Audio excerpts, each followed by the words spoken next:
Hello guys, this is Modest Major here, bringing you some commentary over some Halo Master Chief Collection gameplay. This is specifically Halo 2 Anniversary. I'd love to say that this was gameplay that I recorded after taking a trip to Eurogamer, but unfortunately you were not able to capture footage of any kind, so this is footage from the PAX Showdown. However, I did get to try Halo Master Chief Collection, as the title alludes, and I'd like to go over very quickly my thoughts on what I thought of Halo, and basically run you through, how the setup was, what I got to play, and, just kind of some basic overall thoughts and feelings. This is just after I've come back from Eurogamer. I actually managed to play it yesterday. I was going to play it today, but I had to check out my hotel at a certain time, but I did get to play quite a bit of Halo Master Chief Collection. The queues were absolutely redonkulous for it, but I queued 3 times for it anyway, and got to give it a good go, so I'll basically run you through what happened. So as we were queuing for the game, essentially I saw 8 TVs, which I was a little bit disappointed. If you compare that to a couple of the other setups around, like the Advanced Warfare, the Evolve, there were a bunch of games that really got better treatment. In fact, I'd say that Halo was one of the weaker booths in terms of the actual content that you were able to play, and the value for time and just getting a quality experience, I suppose. I think from my perspective, as a fan of games, I think like the way that these conventions should work should be very rewarding to the people coming to check the game, because we're wanting to share our experiences. We're practically wanting to benefit the developers by playing their game early, by being super passionate about it, by queuing for hours upon hours. That I was very happy. Some developers got it and some maybe not so much, and I don't know who it was down to. It might have just been because I'm guessing 343 are a very American-based company. They probably don't have many British developers, so they couldn't get a more complete experience. At PAX, they managed to be able to play Sanctuary and Ascension. However, at Eurogamer, you were only able to play Lockout, and it was a 4-person FFA. Which, isn't exactly the ideal way to play Halo, I wouldn't say. When you think about, the way you like to play Halo with your friends, it's most likely a fun custom or a large-scale BTB warfare or a 4v4 competitive game or doubles, etc. 4-person FFA isn't exactly the archetypal Halo mode. So it's a 4-person FFA on Lockout, and you guys might be thinking, oh, he sounds a bit negative. No, I absolutely loved every single moment that I got to spend with the game. I thought it was incredibly enjoyable. Obviously the first thing that's going to catch your eye is going to be the visuals, and you've probably heard people go on about this quite a lot with the 60 FPS, with the 1080, and it's quite hard to tell whether these people are exaggerating and just how good does it look in person. I watched a bit of Twitch footage of the 60 FPS, and I thought it was pretty impressive, but it wasn't something that exactly blew my mind. But when you actually go and see it in person, it's a lot more fluid. And I know a lot of people have said that, and I know at this point it sounds like a cliche, but it's extremely true. The animations are just ridiculously fluid. Everything feels particularly smooth and free-flowing, and it just feels like the prime way to play Halo. That's all I can really say. The gameplay just feels so appeasing. It feels so meaty. The combat just feels more weighty and enjoyable as a result of this.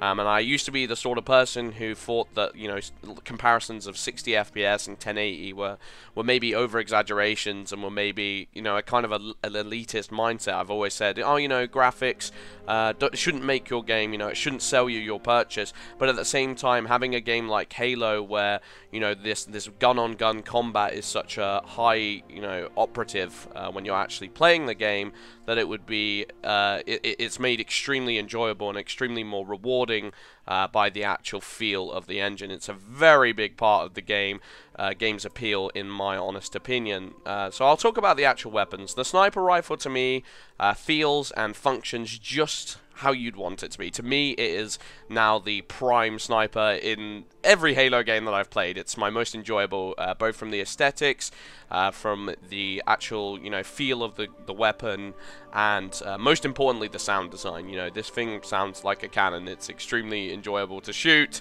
And it's pretty much everything I was hoping for. You know, I'm not going to lie, Halo 4 was not one of my preferred snipers to use. It took up too much of the screen.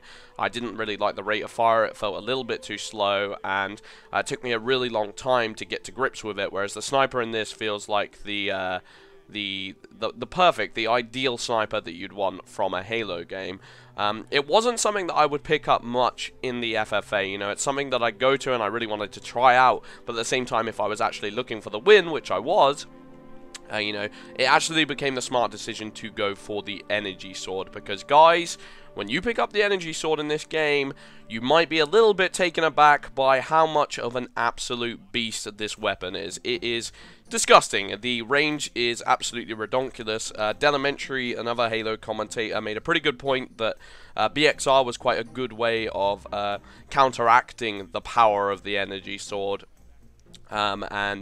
as a result, it can just kind of dominate the map. You know, a lot of people were taking the energy sword to bottom middle, maybe running down to bottom blue, running down, but they, you know, if you kept grounded and you played intelligently, you weren't really going to run into a lot of problems. One of the games I went 20-1, one of the games I went 17 and like 4 or 5 or something like that, and Ubernik was much the same. You know, if you had knowledge of lockout and you had knowledge of how the game was meant to be played, you would absolutely destroy. And that's kind of a point I want to make in general regarding Halo 2 is, I think one of the complaints that people had about Halo 4 is, in some minor ways, in a lot of minor ways, I would say, there were ways in which the skill gap was lessened compared to previous Halo games. I'd still say, in the grand scheme of things, in the AAA multiplayer space, Halo 4 is a pretty darn skillful game. You know, a lot of Call of Duty players are turned off, but this game feels that little bit more extreme, to say the least. It feels very arena shootery. You know, I'm not someone who,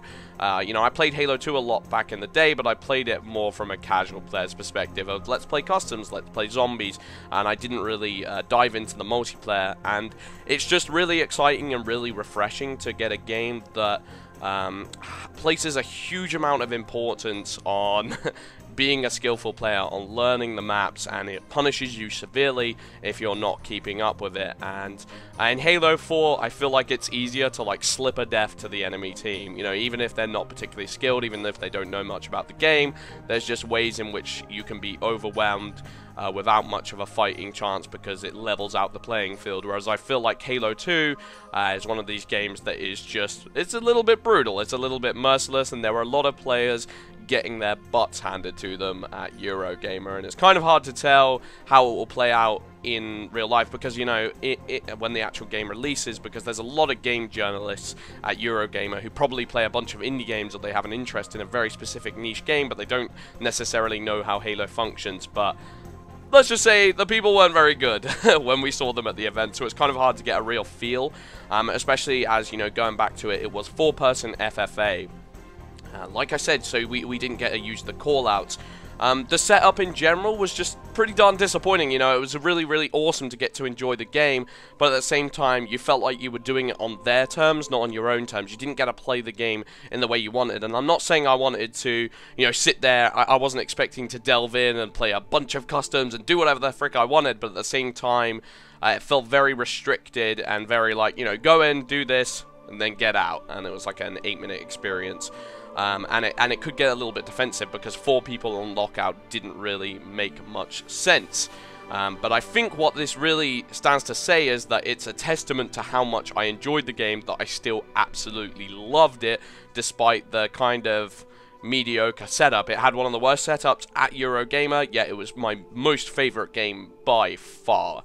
It was just incredibly enjoyable to play. The graphics were the thing that stood out to me the most by far. I managed to pick up pretty much every weapon, so I'll just go over the rest of the weapons that I haven't covered yet. The battle rifle, the auto-aim felt a lot lower. I've seen videos on YouTube where I've seen people say that the auto-aim feels a little bit high in this game, maybe like a little bit higher compared to what people might think it should be.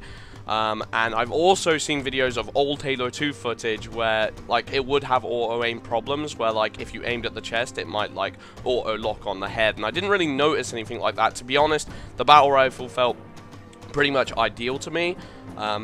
at first I was having a little bit of trouble of adjusting to it, because I'm used to the Halo 4 one, and I think the Halo 4 one probably has the highest auto-aim of the franchise, so I felt like a little bit, you know, stripped back. I felt like a little bit powerless with it, and I was trying to do damage, but when you're in front of a whole audience, like, trying to hit every single BR shot can get a little bit nerve-wracking, but it was really, really enjoyable to play in front of a group of people. And yeah, the BR just felt fine to me. You know, whether that will be true over a large stretch of time remains to be seen. I also tried the dual wields. The dual wields were incredibly enjoyable to use. What was quite amusing is that a lot of people were taking a single SMG, and you could tell they'd played, like, I don't know, probably like Call of Duty and a lot of military-styled game, and because they spawned with the SMG as primary, their first instinct was to shoot people across the map with it. You know, I've got to see how this weapon works. Oh, I can't aim down sight, but it must be a beast, and they didn't realize that they kind of needed to go out and venture for weapons. You feel very, very vulnerable at the very beginning of the game, and in comparison to Halo 4, I've always said that Halo 4 is one of these games where you feel a lot of momentum, and the speed is pretty fast-paced and frenetic, whereas Halo 2 is a lot more controlled.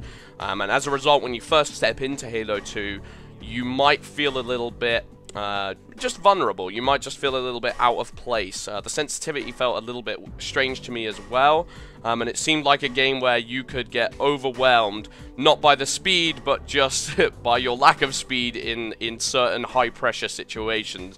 Like, for example, bottom middle, if two people are approaching from either side, you have to be very calculated in the way that you approach the situation. And to be honest, that was one of the things I was worried about. It was like, you know, I've played Halo 4 for so long, and I've gotten used to the way, the flow of the game, and I was thinking, you know, what if this feels slow to me? What if this feels like a step backwards in some ways, because Halo 4 is so fast in terms of the movement? What if I feel like my movement options have been taken away? And to be quite honest, it didn't feel like that in any way, shape, or form. It just seemed like a kind of a false worry that I had, a false concern, and it ended up just, you know, really feeling like you had to think about your decisions quite a bit more, which is what I wanted.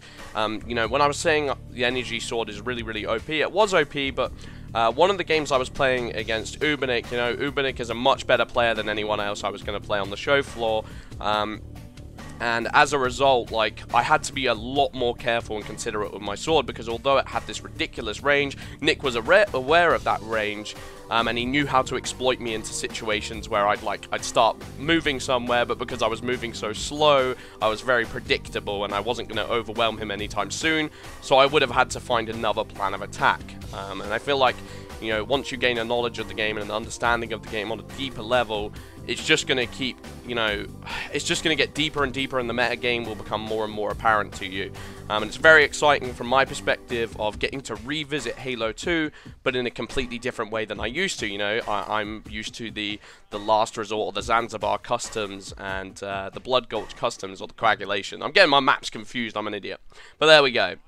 And now I get to revisit it and go on these competitive maps and learn how to understand the game at a deeper level, and that's really exciting. And, you know, despite not getting to play maps like Sanctuary and Ascension, the game still blew my mind. I still was itching to get back into the fray, and I feel like the way this engine runs is without a doubt the way that I want Halo to be played. It feels beautiful. The 60 FPS, the 1080, and getting to revisit the old ports in this fashion will be beyond exciting.